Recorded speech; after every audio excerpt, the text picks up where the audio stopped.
Welcome back, everybody. Episode number 22 of the Plumecast. I was away last week. You could kind of say I didn't put out an episode, even though I actually recorded the entire episode and then just released like the second half part of it. But I wouldn't really consider it an official Plumecast. And the reason I didn't put out an official Plumecast last week was because the majority of my episode was talking about smart delivery and what was going on with Sony and the Horizon thing. And then literally like a couple hours after, or the next morning after I had actually recorded the podcast, they reversed their decision. So there was no real point in putting it out there and just having some irrelevant information at that point in time. So I didn't put it out a full Plumecast last week. So I am back this week with a full show. And if you guys are new here, this is my weekly gaming news podcast where I talk about mainly Xbox and PlayStation stuff. And I have talked about other stuff in the past. If there's some really cool, interesting things like the Steam Deck, which I will be getting at some point in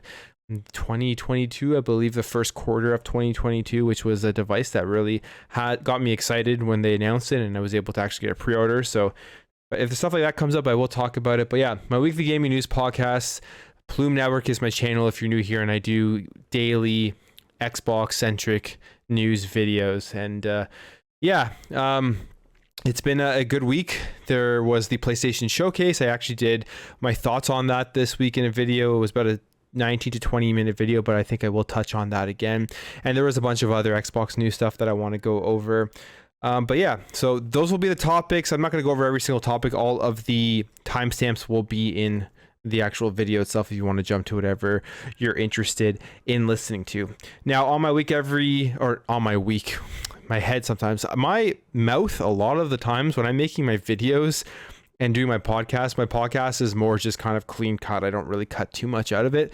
My mouth moves way faster than my brain, and I say some of the weirdest things. But in my videos, I cut it out. But if I was smarter, I would have kept all of my edits and just made a really funny blooper reel at some point on my channel. But it's a lot of work to timestamp all of the mistakes that you make. But yeah, sometimes some of the things I say are ridiculous. But every week on my podcast, on Plumecast, I drink a beer, as I do really enjoy beer, craft beers, non-craft beers, just beer in general. And this week I have a beer called Guguns. I don't know if I'm saying it right, but it is from Tuc de Bois, which is a little brewery from Embrun, Ontario. And here it is. I've had their other beer that they make. It's more of like a lager style of beer, I believe. And it's really, really good. This is a red ale. It's a strong beer, they say. Although they say strong beer, it's only 5.8% alcohol. So maybe that just means it in the taste of it. But yeah, that's what I'm drinking this week. So cheers to everybody. Let me know what you guys are drinking in the comments below. Leave your suggestions as you do every single week of beers to look out for, and I will try to pick them up if I have them. Again, like I say every week, it's hard to find a lot of the beers because you guys are suggesting a lot of local craft breweries and local craft beers, which is completely cool. I love to see that in case I ever do randomly run into them if I'm in an area that has that craft brew. So we'll keep leaving those suggestions below. In terms of what I've been what I've been drinking is this right now, but in terms of what I've been playing, just taking a quick sip. In terms of what I've been playing this week, I finished off the DLC, so the Siege of Paris for Assassin's Creed Valhalla. And as I've mentioned previously, I am part of the Ubisoft Canada Guild, and they did provide a code for it on PC, but I actually went out and purchased the season pass.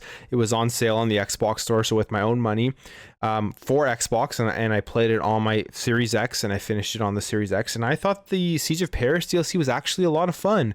I know a lot of the reviews out there were saying it was like okay, and there was nothing really new to it, but the actual final mission of the Siege of Paris I thought was awesome. And there's just more great Assassin's Creed Valhalla. I absolutely love Assassin's Creed Valhalla, and I love Assassin's Creed the franchise. It's one of those franchises where I'm just so confused why so many people hate on it so much.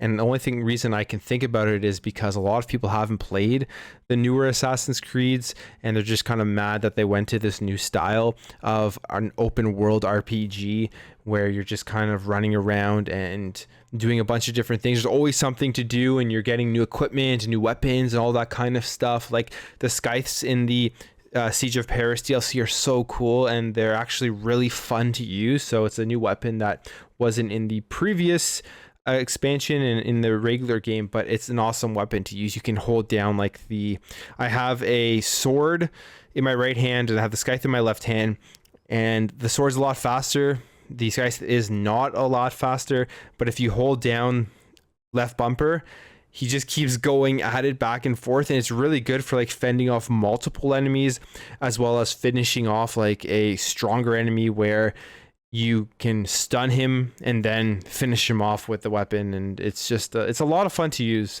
and a cool addition to the game. And Paris itself, I would say like the city areas like Paris and the more populated parts of the map are very cool. The traversal between the different areas are that different, you could say, than England, which I guess kind of would make sense considering where they're located geographically. I don't know, I'm not the best geography, but I'm assuming because they're both in Europe and they're both sort of close to each other, they would have similar landscapes. But yeah, I could be completely saying that, but yeah, going back and forth, there isn't that much difference. But the cities and all that kind of stuff is cool. I love all the French accents in the game, and the voice acting, and the story itself is good. And like I said, the last mission is a lot of fun. So it really ends off with a big spectacle thing at the end, and I thought it was a good DLC. So if you are interested in it, I'm not sure if it's still on sale on the Xbox store, but I would definitely recommend checking out if you like Assassin's Creed Valhalla. That's the main thing that I've been playing.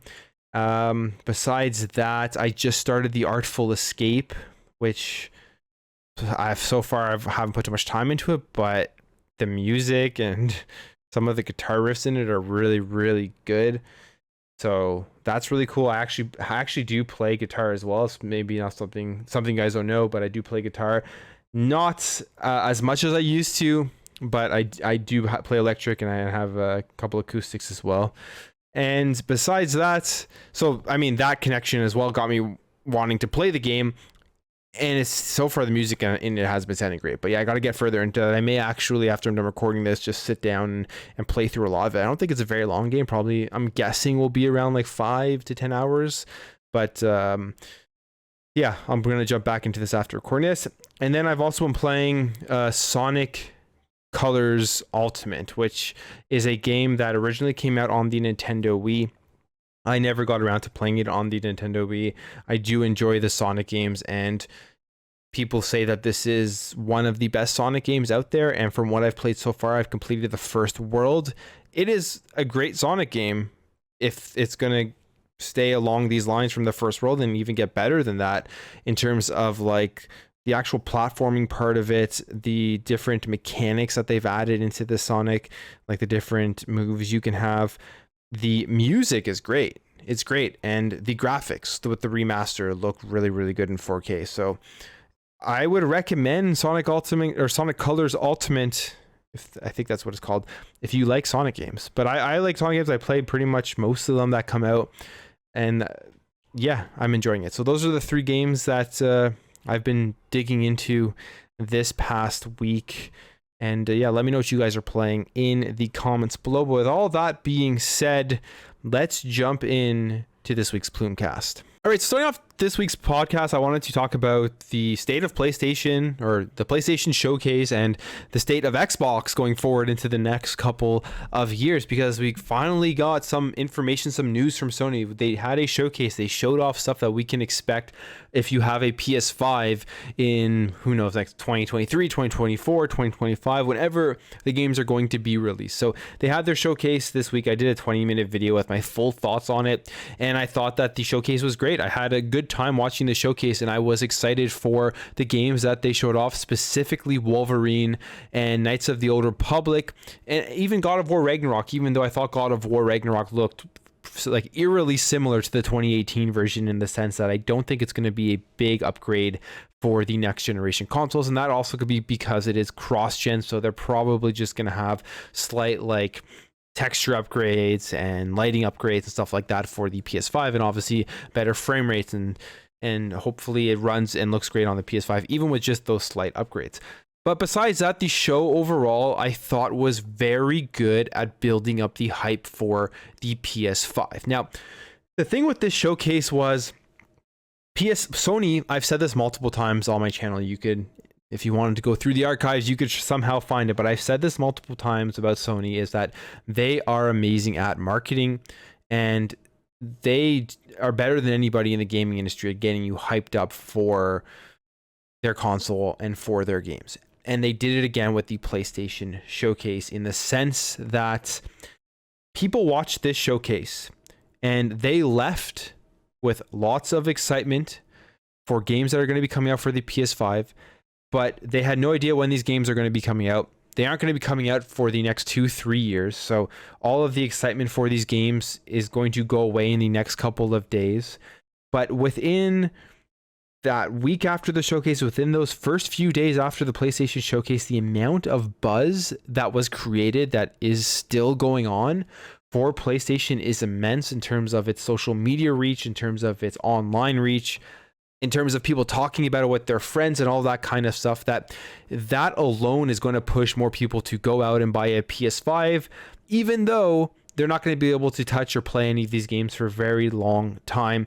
And even though right now I still believe that the PS5 is a console that you do not need to buy, because it's for me, it's in Canada $630 plus tax, and there really isn't too much to play, unless it's going to be your main, I guess, multi-platform console, and you're going to be playing everything multi-platform, and you don't want to get onto Game Pass to play all of the games on there and that kind of stuff. But if you're picking it up specifically to play PlayStation Studio games, which I think a lot of people do with PlayStation, is they get a PlayStation to play all of the first-party exclusives, it is not worth buying at all for the next couple of years. That's just the way I see it. That's the way I feel. Because Ratchet and Clank, A Rift Apart, and Demon Souls, to me, are not worth the PS5. I play Demon Souls. I'm not a fan of that type of game. So I can get into them sometimes, but specifically like the Demon Souls and the Dark Souls games, I never really got into. And I tried Demon Souls and I sold it really fast. I just knew that I didn't want to sink like hours and hours into it. It wasn't for me. And Ratchet and Clank, A Rift Apart, I really enjoyed. But it was a very short experience, and it's absolutely not worth $90 Canadian, and it's absolutely not worth $70 American. It just isn't. It just is not worth the money for it. So if you can pick it up for at second hand or for very cheap, sure, it's worth it, because it is a fun, well-made game, but it isn't worth the full price tag of a AAA game. That's my opinion on Ratchet and Clank Rift Apart, and I know I'm not the only person that thinks that. And if fanboys hear this from PlayStation side, they're probably going to rip me apart, which is completely fine. I already got a ton of interesting comments in my video talking about the PlayStation showcase, where I literally but I literally was very positive about PlayStation for 20 minutes, but they still I don't know what's wrong with some of these people, but that's just the way it is. I knew that before starting a YouTube channel. That's the internet, so that doesn't affect me whatsoever. I couldn't care less what people say. I always say this, is that it's the internet. People are going to say crazy shit. People are going to say mean things, and it doesn't affect me. I know it potentially affects other people, but for me, I couldn't care less. I believe that you should be able to say pretty much whatever you want, and it's up to me kind of to if I don't like what you're saying, not to continuously go back and read it over and over again. But so that's what I do. I just ignore all of this, the stupidity, all of the ignorance, and all that kind of stuff in my comments. But with that being said, the PlayStation is just it was a great showcase for building that hype and for marketing, and that's it. That's really it. There's nothing else coming out of that showcase that you're going to go home and be like, I can't wait to play this in a year from now. Or I can't wait to, I guess, I take that back. Maybe if you're into Gran Turismo 7, then you're excited because that's coming out in March. But I thought Gran Turismo 7, out of all of the things they showed off, probably looked like one of the worst games at that showcase. In terms of their first party stuff, it was the worst first party game I think that they showed in terms of the way that it looked. It may come out and be amazing, but for me personally, Gran Turismo isn't for me. I have no interest in playing Gran Turismo 7. Horizon Forbidden West is coming out in February. I forgot to mention that in my video. That is coming out in February. So that will be one of the only games, I guess you'd want to get on PS5, but it is cross-generational. So you don't even need a PS5 for it. You can get it on PS4, and is probably going to be similar in terms of like the difference between the PS4 and PS5 version will be there, but the fact that they had to make this cross-generational for PS4, you'll probably still have a great experience with it on the PS4, and it may not be really worth it to spend 600 what is it in the States, right? 500? Yeah, $499 PS5 for $500 US for a PS5 just to get some graphical upgrades and stuff like that, and I guess using the haptic feedbacks on the controller. And that's one of the things that PlayStation really pushes forward with like their cross-gen stuff, and a reason to get the PS5 is their DualSense controller, and it's a great controller. I dislike the adaptive triggers. I think that they are not intuitive, and I don't think that they add too much immersion to games. I actually just turn them off, and I found that they were really bad in Ratchet and Clank specifically. So unless they improve on that, I don't have any interest in the adaptive triggers. But the haptic feedbacks are very cool. I'll give the DualSense that those are really, really cool, and I would love to see haptic feedback incorporated into Xbox controllers at some point down the line, refined and made better, because if you're going to put it in, you should always improve on it, right?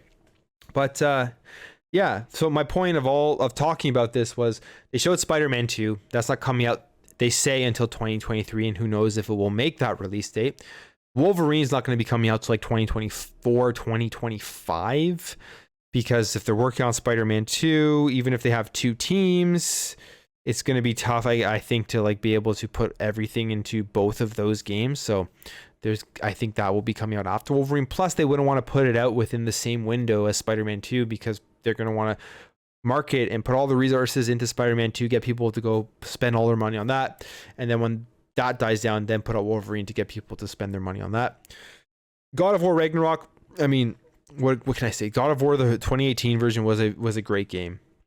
God of War Ragnarok's most likely going to be another great game. Other than what I said, that doesn't look that much different than the 2018 version. And then Knights of the Old Republic, that was the biggest shocker. Well, that and Wolverine were the two biggest shockers to me. That it's going to be a PS5 console exclusive. And that one hurts a little bit. I'm not going to lie. It hurts a little bit for my nostalgia. Am I sad? Am I upset? No, I don't really care that much, but it hurts from my nostalgia point of view. I went over my story about like how I got it on the original Xbox. It was like the first real big RPG that got me into RPGs back in the day. And I just walked into my local game store and the guy told me to buy it, and it worked out. I absolutely fell in love with the game. And it was on the original Xbox. So the fact that I'm going to have to wait to play it on Xbox a year, whatever, how long, that part is a bit disappointing. But again, you sit back and you think about it. There are so many games to play. Like, I have a backlog of, I'm never going to get through my backlog. So I don't mind waiting to play games. I really, really do not mind waiting to play games. A lot of the reasons why I play new games on day one is either I get provided, for example, like recently the Siege of Paris stuff from Assassin's Creed, I got provided a code from Ubisoft to check it out, and I'm really happy I did because it is awesome. Or because I'm like, I want to be a part of the hype that goes along with the game right at launch. So that's probably the main reason why I play games on day one, is to go along with that hype. But when it comes to Knights of the Old Republic or games that I'm not going to be able to play on my preferred platform, I can, I can look past the hype and just wait to play it. But those were the big announcements out of the show. The rest was really just like multi-platform stuff that you're going to be able to get anywhere. And there's nothing wrong with showing off multi-platform games, but when it comes to a PlayStation showcase, people are looking at it for the PlayStation Studios games. And my main takeaway after stepping back after my initial reaction / excitement for like Wolverine and Spider-Man 2 and just overall hype is I haven't touched my PlayStation 5 since June. And these games aren't going to be coming out for years. What the heck am I going to be playing on my PS5 in the next 2 to 3 years? That's what I honestly sat back and thought about after making the video, after giving it a couple of days, after reading all of the hype that is here just for a couple of days, and then people are going to be sitting back as well thinking, okay, so we got excited about these these games that we're not getting for many years. And right now, what are we playing from PlayStation Studios? Nothing, right? Really, really nothing. That's just the truth. I have friends who have PS5s. They got super hyped about it. I mean, I have friends that only play on PS5 and they got super hyped about the stuff. And I didn't try to bring them down or say anything. I let them get hyped and everything. But then I'm going to see what they're going to be playing in the next couple of years or in the next year or so. Horizon, maybe. They'll probably play Horizon. But other than that, I don't know. I really don't know. Unless I'm missing a bunch of games, unless there's something I'm missing that's coming out in the next year or so. I guess God of War Ragnarok, but they didn't even give a release date for God of War Ragnarok. I'm assuming it's going to come out in 2022. So next year, a lot of people are going to be playing Horizon and God of War, I would predict, on their PS5, and that's it from PlayStation Studios. I don't know anybody that's really into Gran Turismo 7 personally. I'm sure there's a huge fan base out there, but my like local friends and people that I hang out with where I live, I don't know anyone who actually plays Gran Turismo, so I'm really wondering what they're going to play. And that was my biggest reflection, is I haven't touched my PS5 since June, and I'm probably not going to touch it again for a very long time. I don't even know if I'm going to get Horizon at launch. I probably won't get Horizon at launch because I just not going to be spending $90 before tax. I always have to say the before tax thing because it comes out to like $100 after tax here where I live. For a brand new PS5 game, but I don't think I'm going to be spending that type of money just to play Horizon. I'll just wait till it goes on sale, like I did with Ratchet and Clank, and then I resold it right away. So, I guess my biggest conclusion about the PS5 showcase was I stand by the fact that I think it was a great showcase, but I don't think it was a great showcase in the sense that you're going to be able to experience a lot of the things that they showed anytime soon. It was a great showcase for what Sony and their marketing team do, which is just really an amazing job at getting people talking about their platform. Because believe it or not, the PlayStation 5 now, again, it already was before the showcase, but right now it's going to be again at the top of the mind of so many people. Because they're going to be talking about Wolverine, they're going to be talking about Spider-Man. They have those Marvel IPs that are just so easy to market and so easy to sell. So that's what they did well, and kudos to them for doing that. I mean, there's nothing wrong with good competition. There's nothing wrong with giving kudos to somebody if it's not your preferred platform, because at the end of the day, there's going to be great games everywhere. Everywhere there's going to be great games, which brings me to my next point and comparing what PlayStation showed off for their next couple of years to what Xbox has for their next couple of years. Because again, after the showcase, after the hype died down, I started just going through like the Xbox stuff that they showed off at E3 and their first party updates for their games. And my conclusion coming away with it is the Wolverine's coming to PlayStation 5 and Spider-Man 2 look great, but I am still so much more excited for what's coming down the line from Xbox and their developers. Like, they have so many more games that I'm going to enjoy over games coming out from the PlayStation studios. So I still don't think it's even comparable for me personally as to what first party games I'm more interested in. So we got obviously 343 Halo, and then we got Forza coming out this year. Arcane Studios working on, Deathloop is coming out on PS5, and then a year later it's going to be on Game Pass. So that's going to be awesome once we get that on day one. But Redfall. So Redfall, if you watched my E3 reaction to the Xbox and Bethesda showcase, I was not that excited for Redfall. I was like, why did they end off the show with this? It looks cool, like whatever, right? But I thought that it wasn't a game that had too much hype towards it, or it didn't have me that interested. It seemed like another Left 4 Dead game that we got Back 4 Blood on Game Pass day one. So I'm thinking, why would we need another style of game like that? And especially because it was coming from Arcane, and I'm like, Arcane is so creative, and they make just crazy narratives, and just they have really good gameplay with Dishonored, which Dishonored is an amazing game. I was hoping for something more along those lines, and luckily, just before I recorded this podcast, there were some leaked screenshots of what Redfall is going to be, and I am just so happy to see that it isn't going to be along the lines of like a Left 4 Dead game. Not that there's anything wrong with those, not that I dislike those styles of games. I just think there's a lot of them out there. Or again, Back 4 Blood has that filled in. but it's going to be more along the lines of a Borderlands game and like a single player style narrative with like RPG mechanics and all that kind of stuff. So now Redfall has just climbed my list as I'm so excited for this game. I can't wait to see more about it. So if we look over here, there was a bunch of leaked screenshots that came out from an alpha. So before anyone jumps on how it looks and all that kind of stuff, I still think it looks good, but it is an alpha. It is still very early before we're going to see it. So, but the game will feature, here's some of the stuff that came out. You can see from the screenshot. So it will feature different tiers of weapons, skills, and various different missions for players to complete. And the screenshots also show that it will take place in both urban and natural environments. And you're going to be able to earn XP by doing missions and killing enemies and fighting bosses, and encounter a variety of vampire and human enemies.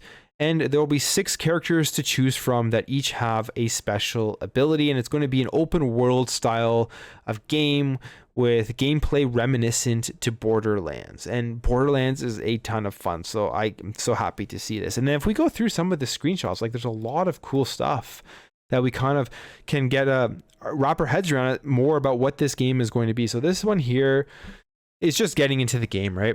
So you're choosing your hero. There's like an item shop. You got some points up here. Not 100% sure what that is.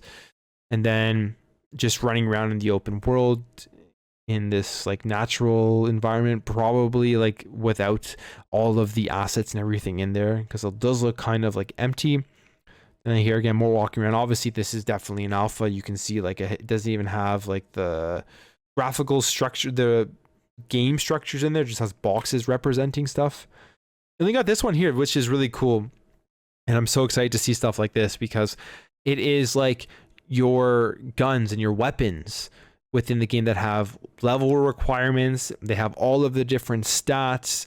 They give you all of like the perks of it, what it does. So like this gun here called the UV Beam M01 has additional charge capacity, increase accuracy while moving, and increase petrification speed. I don't know if I said that word right, but that's yeah, that's how I said it.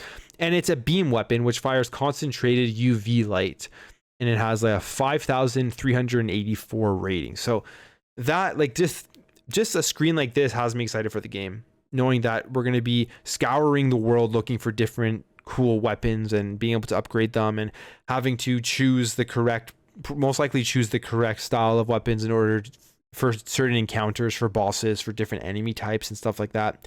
And you're going to be able to sell it because it has like a scrap value, and you're going to get credits for it or whatever they use in the game.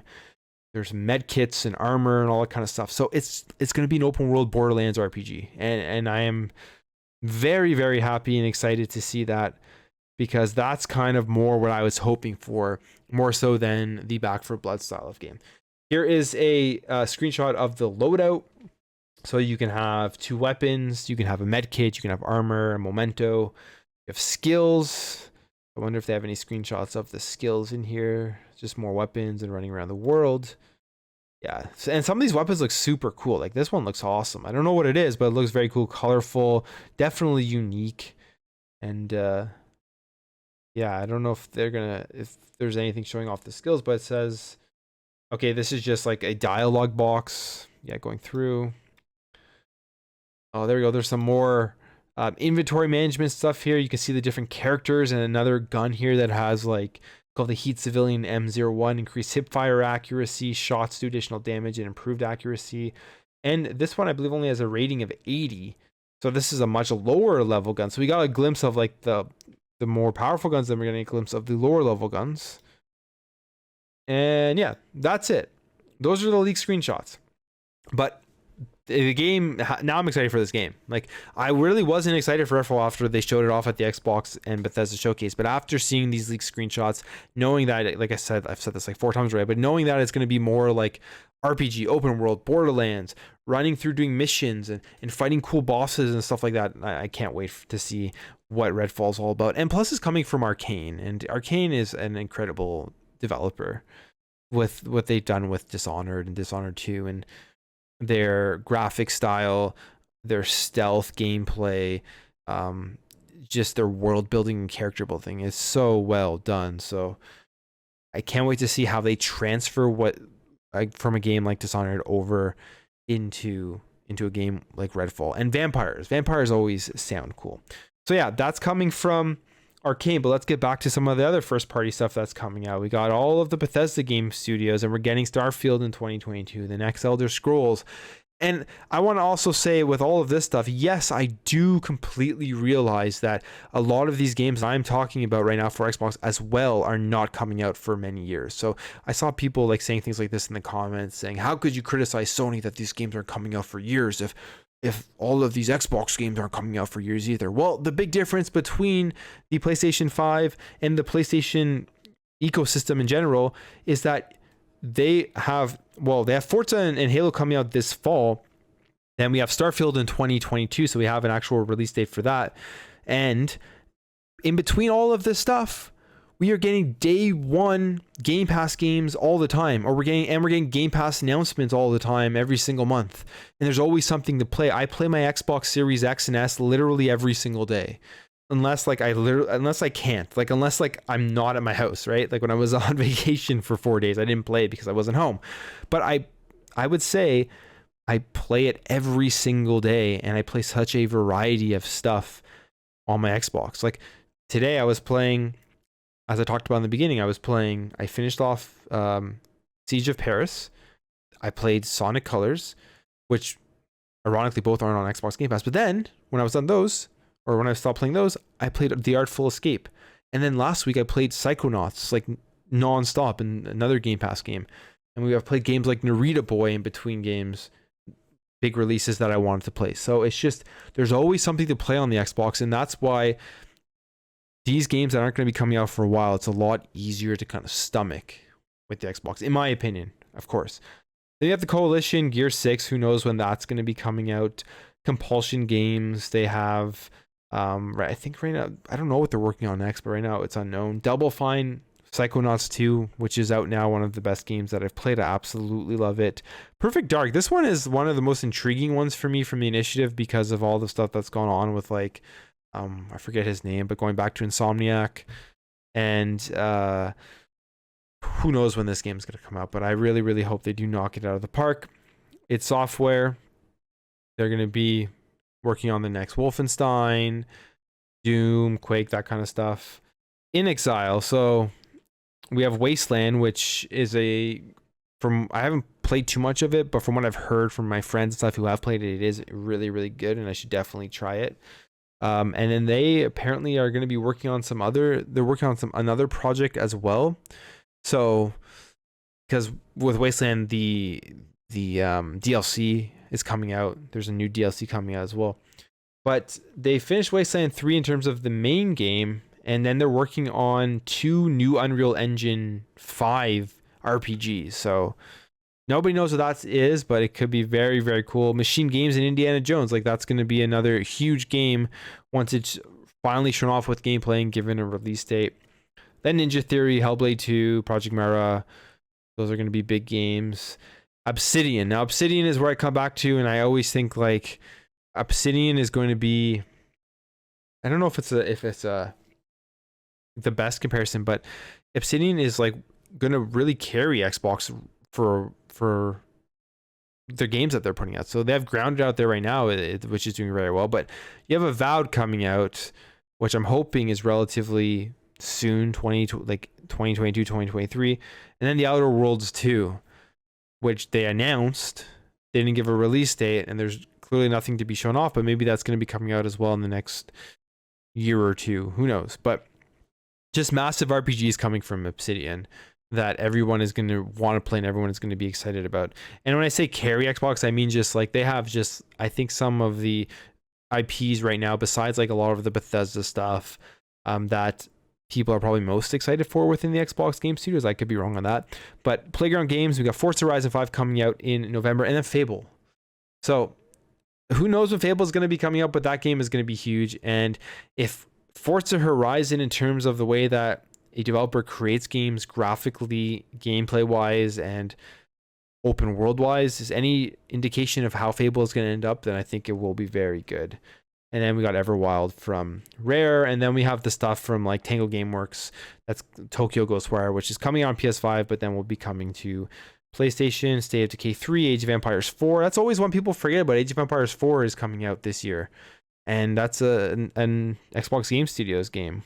I say people forget about because I just don't see it on the same like level as like the Halo and the Forza Horizon, and then ZeniMax Online. So for Elder Scrolls Online. So there's just, I know I just listed off a bunch of stuff that we don't have release dates or release years for, but when I sit back and I think about the PlayStation Showcase, PlayStation Studios, and if we want to just be fair and compare a bunch of games from first party studios that don't have release dates or don't have release years, I'm still far more excited for what Xbox has to offer. And like I said, you in between these games you have Game Pass, which really makes up that difference, and the backwards compatibility stuff, which just puts the cherry on top of the console. So yeah, like the showcase was great, but after I sat back and thought about it, I was just like, man, when am I going to play on my PS5? I haven't touched it since June, and it's going to be a while since I do jump back in. And yeah, and all at the same time, like after they showed it off, like you saw the crazy fanboys thinking that like this was like the greatest thing ever, and that Xbox is now dead and all that kind of stuff, and that people are saying like now they got to get like third-party exclusives. Like, yeah, sure, it'd be cool if they got some good third-party exclusives or got a superhero game. Sure, it would be cool. I would like to see it at some point, like maybe like get like a Superman license, because we haven't had a great Superman game in forever. And imagine like they were able to acquire that IP and make an amazing Superman game, something that people probably have been wanting for a long time and just have never gotten. That would be incredible. But they don't need to, really. Like there's all these things that people were saying after, like Xbox needs to get superhero games. They need to shell out money for all of these third-party IPs and all this kind of stuff. It's like what they need to do, what they truly need to do, is focus on their Xbox Game Studios that they have right now, and start making sure that they follow through on what they want to do, which is releasing first party Xbox Game Studio games on a consistent basis, like every 3 to 4 months. That's what they need to do, because right now they've acquired all of these studios, and it takes a long time to get them to start putting games out and have everything going cohesively for the releases of them. That's what they should 100% be focused on. And which leads me to another rumor that was going, or leads me to a rumor that was going around this week, which was the Take-Two acquisition. And I thought to myself that Take-Two, this is a rumor people are randomly talking about, thinking that there could be something in the works between Xbox and Take-Two.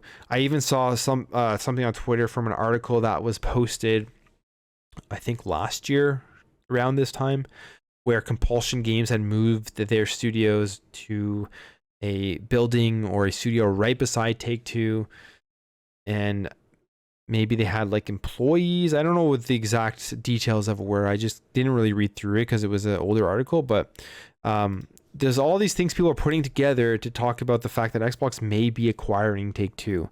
And my video, I thought that I don't think it's going to happen. It doesn't seem very realistic. Like, they're such a huge publisher that they make billions and billions of dollars off of GTA and Red Dead and like all the stuff that they have. I don't know why they would want to be acquired. They are public as well, so it's just like you probably would hear something about it. So there's all those things to take into consideration. And it seems like people are always hungry for more acquisitions, and Take-Two would be like $18 billion. But the price of any of these acquisitions for Microsoft is nothing. They're a multi-trillion-dollar company. $18 billion really isn't that much to them. It's just a matter of if they would want to put out that money. It's not whether they can or can't. They can. It's if they would want to, if they think the gaming division is important enough to spend 18 billion more on after the ZeniMax acquisition. But they don't need to acquire Take-Two. They just don't. I know people want to see it happen. I know people want more acquisitions, but they just don't need to acquire anything right now. What they need to do is, like I said, focus on their first-party studios, because they have great first-party studios, and start to get those studios rolling. Because once it gets rolling, you're going to see when Xbox starts rolling with their first-party studios, releasing games every 3 to 4 months, people are going to be continuously talking about Xbox and Xbox Game Pass. And Sony is going to have such long periods of just dead information where there's nothing coming out. And then they're going to have their spotlight, which is their showcase, which they do an amazing job at, where they're going to have some bombshell announcements like Kotar, and they're going to get hyped for like that period of time. But Xbox is going to have that consistency of like, okay, so Avowed is coming out in February, and then January, February, March, April, May. 3 months later, May, like, I don't know, the Forza Motorsport is coming out or something like that, right? And it's always just going to be constant people, oh, wow, there's this new Xbox game that's coming out. And if they're made well, and they're like Psychonauts 2, which is, in my opinion, one of the best games, if not the best game this year, people are always, it's always going to be a point where that will do the talking for the marketing. So yeah, I am still vastly more excited for what Xbox has to offer down the line. I thought the PlayStation show was great at what they did for the marketing side of things, but the conclusion is like, I still just don't know what I'm going to be playing on my PS5. And after, well, I haven't touched it since June, so I still don't know what I'm going to be playing. But like I said, it's great to have competition. There's great games everywhere. So let me know what you guys thought overall about the PlayStation showcase, and if you agree with my thoughts on what Xbox has to do with their first party studios, which is really just focusing on getting those working right now. Okay, jumping over here to an article from Windows Central, and I think it's from Jez Corden. Yeah, Jez Corden on September 9th. And it's talking about PlayStation's decline in Japan and potentially presenting Xbox with an opportunity. So there's some interesting information here. Just looking at what is going on with PlayStation. As we know, they are obviously far ahead of Xbox in Japan. And one of the big things that Phil Spencer emphasized at the beginning of this generation was that he wanted to grow in Japan, and that he was pretty embarrassed as where Xbox was with the Xbox One in that region. He kind of wanted to get more to the top of the mind of Japanese gamers, and that was going to be a focus. And we've seen Xbox kind of do more things to try to do that in terms of acquiring Tango Gameworks as part of the Bethesda deal. That's going to be a way to get in there. We've seen a bunch of games come onto Xbox Game Pass, from like Octopath Traveler to Dragon Quest to Final Fantasy games, and just more JRPGs coming. Yakuza Like a Dragons on Game Pass, all that kind of stuff. Games that Japanese gamers would want to play. And I think the biggest thing that Xbox is going to try to do in Japan is push xCloud and have them be able to play these games on the go with handhelds or with their phone, because we've seen how successful the Nintendo Switch is. In fact, the Nintendo Switch is at the top in Japan by a mile. And Jez Corden talks about this right now, talks about how PlayStation's kind of declining, and this could be an opening for Xbox to get in. So he talks about a report via Siliconera suggesting that the top 30 games sold in that region were from the Nintendo Switch, with none from PlayStation.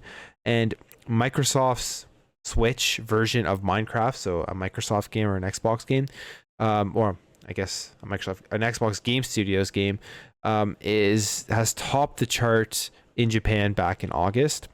And this is the first time since 1988 that a single console has taken up all 30 spots on that list, which is the Nintendo Switch, which is really surprising to think about, since the PS5 has been out since November 2020, and we're in August. Not a single PS5 game was at the top of that list. It's surprising because it's PlayStation, but it's also not surprising because I'm trying to think like, what big PlayStation game would Japanese gamers want to be playing on their PS5? The PS5 is a huge console, right? Like, it's massive in terms of size. That's definitely one of the big drawbacks in Japan, and one of the big draws for a console like the Xbox Series S. And overall, I mean, it just hasn't been the best year or the best launch of a console in terms of the content on it for the PlayStation 5. And then because of this, there's obviously an opportunity if Xbox kind of wants to pursue going forward. Now, this doesn't mean that Xbox is going to take over PlayStation in Japan. Obviously not. That isn't going to happen anytime soon, or it may never happen. But I think this generation in general, in terms of how the Xbox Series X and S have been selling in Japan, doing much better than the Xbox One, how the PlayStation 5 is way more focus on the US market, like moving Sony over to the headquarters, or the PlayStation and headquarters over to the US. You can tell Jim Ryan is focused more on the US market. The games that they make, to me at least, seem like they're more focused on the US market. They closed Japan studios, and like all of these things are pointing that PlayStation wants to not focus as much on Japan and really get into the more English speaking markets, or like continue to grow in the English speaking markets. And one of the reasons they would want to do that is because of the fact that the Xbox would be bigger competition in these markets compared to the Japanese market. They know, I mean, they're probably sitting back and seeing the numbers from Nintendo and knowing that they can't really even match Nintendo, and they don't really need to worry about Xbox. So they're just going to sit pretty in that like second place. And they know people in Japan are still going to be playing their games and picking up their consoles and playing the next Final Fantasy and the Personas and stuff like that on their console. So they don't have that much to worry about when it comes to really trying to compete. But overall, because of these numbers, because of, you can kind of see the slight decline in the PlayStation there in terms of the PS5 and the sales. It's saying here that from the Game Industry Japan back in January, they said that the PS5 had launched strong, but month over month it has proved as Sony's weakest console launch in Japan for a long time. So there's all these little things pointing in the direction that, hey, maybe this is the time for Xbox to really kind of double down and try to gain a bit more traction in the Japanese market. And they are probably going to try and do this. I mean, this is if they want to do it. You can see that they're kind of going in that direction with xCloud. We know Tokyo Game Show is coming up and Xbox is going to be there. They were there last year as well. So it's definitely a point of emphasis for Xbox. They want people to kind of, hey, look, we're here. Think of us as well. We have a good large catalog of games. We have Xbox Game Pass. You're gonna be able to play our games on your mobile phone if you'd like. And we're really starting to attract more Japanese style games to our platform that will be available on Xbox Game Pass. And I'm very interested to see what they're going to do at the Tokyo Game Show, if they are going to make a announcement for xCloud in Japan, if they're going to announce maybe some more Japanese games coming on to Xbox Game Pass, and maybe a game that was on another platform like Persona, maybe not specifically Persona, but that's kind of like the announcement that'd be really cool to see. Now I know we've heard about Persona potentially coming onto Xbox. These are like a bunch of rumors that have been going around for a while, and I think if, because of Xbox's relationship with Sega publishes the game, and they have the Yakuza games on Game Pass, I really think that Phil Spencer needs to do anything he can, if it's even possible, to get Persona on to Xbox Game Pass. That would be such a massive deal for Xbox, because nobody would have expected it, and nobody ever would be thinking that they'd be able to play that game on an Xbox. And imagine they were to like announce the launch date for xCloud in Japan with the same day, maybe like Persona is going to be launching onto Xbox Game Pass. That'd be such a huge bombshell announcement at Tokyo Game Show, but we'll have to wait and see. I'm definitely interested to see what they will do. I know we heard that there's not going to be any crazy announcements, like no acquisitions or anything like that, and every announcement is going to be in relative to the region that they're in.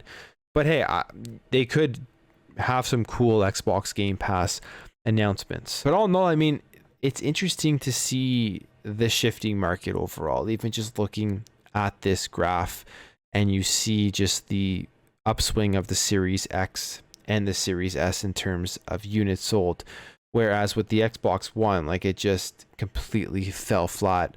And if PlayStation continues down the road of really wanting to focus on US market more, on English speaking market more, now is the time for Xbox to get in, because Xbox is very strong in North America. It just is. It's always going to be very strong in North America.